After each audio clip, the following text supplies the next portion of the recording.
Okay, now then, this is an intro to the part 1 of the living with colon cancer story. The videos that follow explain that they were made in 2023 after I'd been in hospital, or during the time I was in hospital, but they didn't explain everything.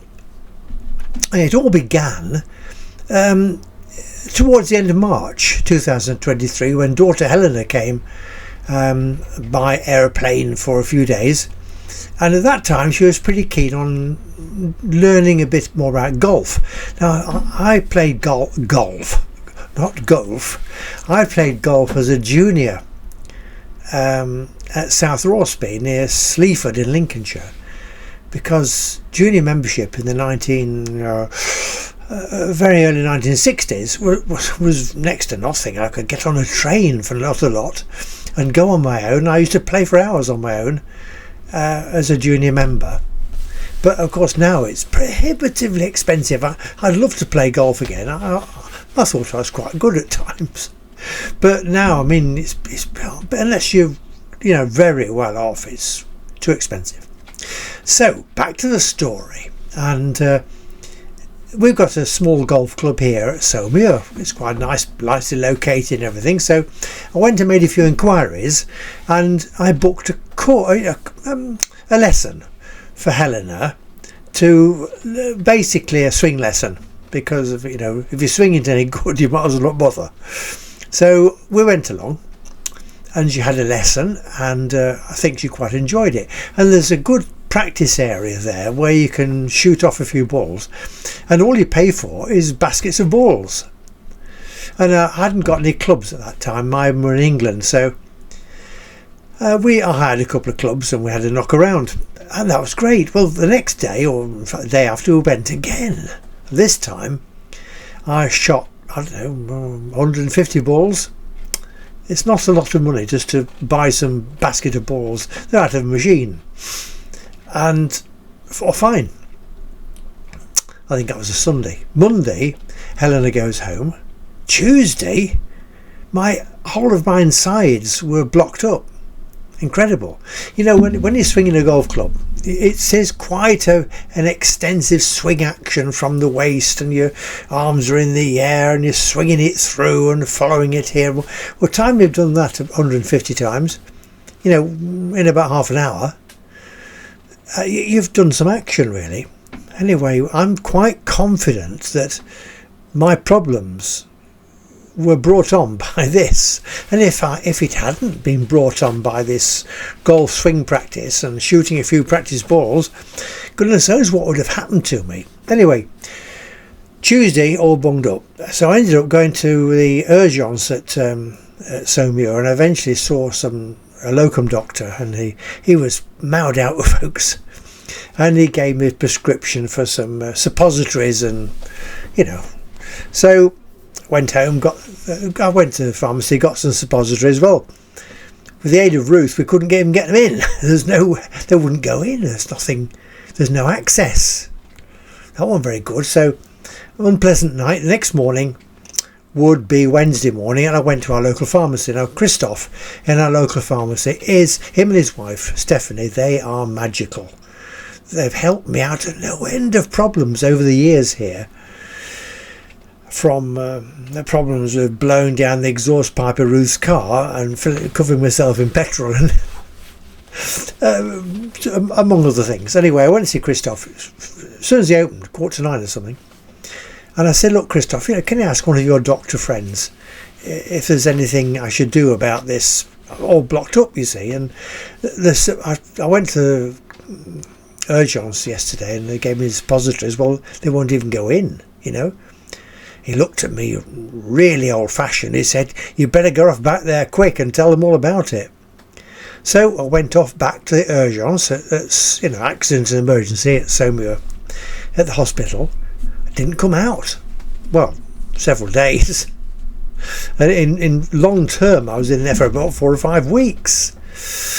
Anyway, I got in there, and of course they go through a nurse for a start, and interview you to try and, sort out the wheat from the chaff, as it were. And I says, no, I says, really seriously, there's something wrong, and I'm not joking, it's not wind or anything like that. So I ended up on a trolley in the urgence, and eventually they called this doctor in to see me, who was Dr. Gondy. And he gave me a look down, and he says, right, we better go for an x-ray. So, oh no, I think it was a scan actually. Well, you better go and have a scan. So I got wheeled off and had a scan, and came back, and a bit time later, and he had a look and says, I'm having you in now, I says, because you've got something pretty bad going on inside there, and you've got to come in now. So I said, well, someone better tell the wife, that I'm not going home. That got sorted out anyway. I can't remember how it got sorted out now. It's 3 years ago. But anyway, it did, and I ended up on Dr. Gondy's ward, surgical ward, in the Clinique de la Loire.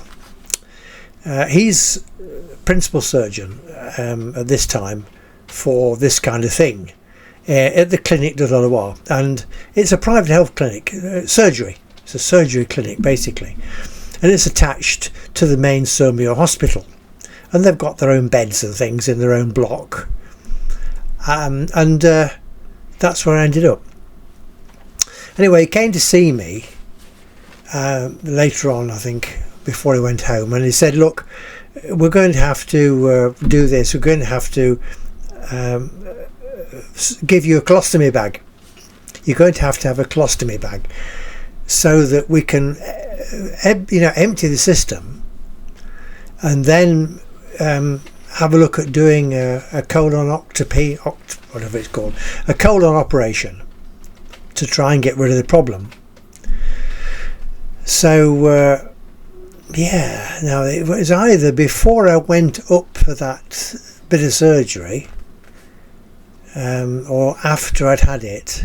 Anyway, the next stage was I went for an x-ray, a very strange x-ray, which was where they stick some liquid up your bum, and then you're wriggling around on this x-ray table flat out, and they're x-raying this liquid. It's not a scan, it's actually x-rays. So that wasn't very pleasant, but anyway, because you only have to get rid of the liquid. So but that gave him pictures, you see, which is what he wanted to have a look at. Anyway, the next day I had this colostomy bag fitted, and it was attached to my own personal septic tank. I did wonder why they gave me a private room. I wasn't worried about, because only the maximum was 2 beds in the clinic there, so they've either got single room or 2-bedded room. Anyway, I realised after a little while why I was on my own, because the smell was incredible. You can imagine, can't you? Trying to get rid of all this stuff inside through a bag glued onto the side of your waistline, as it were. So I must tell you, I think it's mentioned in one of these videos that the second time Ruth came to see me while I was in there, she brought a big air wig. Anyway, it was good. While I was there, I had this problem with the where I laid on the colostomy bag, and that's the next video. So we'll take it from there. I'm sure the next video explains about the accident in the bed and one thing and another. And actually, after the system was evacuated, I did go home just for one night. And he said I could stay in or I could go home. So I went home for one night and then back to hospital the day after, ready to have the big op. And in this, there is a video that I must admit, looking at me now, I mean, I have put on a bit too much weight, but this is now 2026, and looking at me in these other videos, you can see I had lost a lot of weight.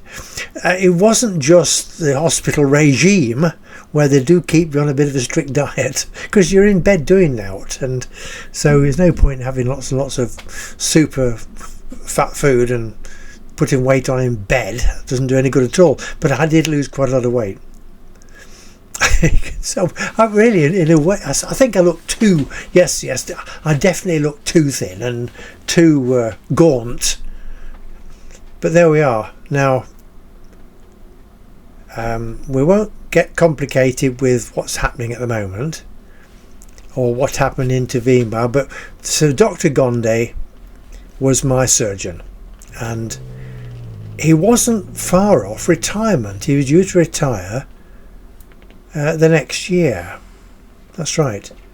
He gave me all sorts of stories because he was in the army, and he did explain to me a bit about one time when he was in Africa with the French army, and in fact some soldiers from an English army unit had rescued them. So it was some sort of do in Africa where there was a bit of fighting going on, and he said he owed his life to this British Army unit who rescued his unit from this trouble they were in, and he was a surgeon attached to this army unit. By the by, a very nice chap, Dr. Gonde, and he was the one who rescued me. He got me in out of the accident and emergency and looked after me incredibly. The nurses and everything, everybody's lovely there, you know. And so, oh yeah, I must tell you this. When I went in for the big op, the wheelio in, little bit nervous, you know, with this, it's quite serious stuff. I'd had the colostomy, and then wheeled me in, and they ask you questions, you know, who are you, and to make sure you're all with it, and yeah, the staff are lovely. Anyway, so this the nurse in charge of the theatre, she said, do you know why you're here? And I said, oh yeah, I know what I'm here. This is the big op. I said, I'm going to Dr. Gonde is going to cut me down here, big line here, and take out all the bad bits and sew me up and put the bits back inside again. So and I didn't realise, but he was stood right here, right behind my head, and I just turned my head a little bit because I was on this table, you know.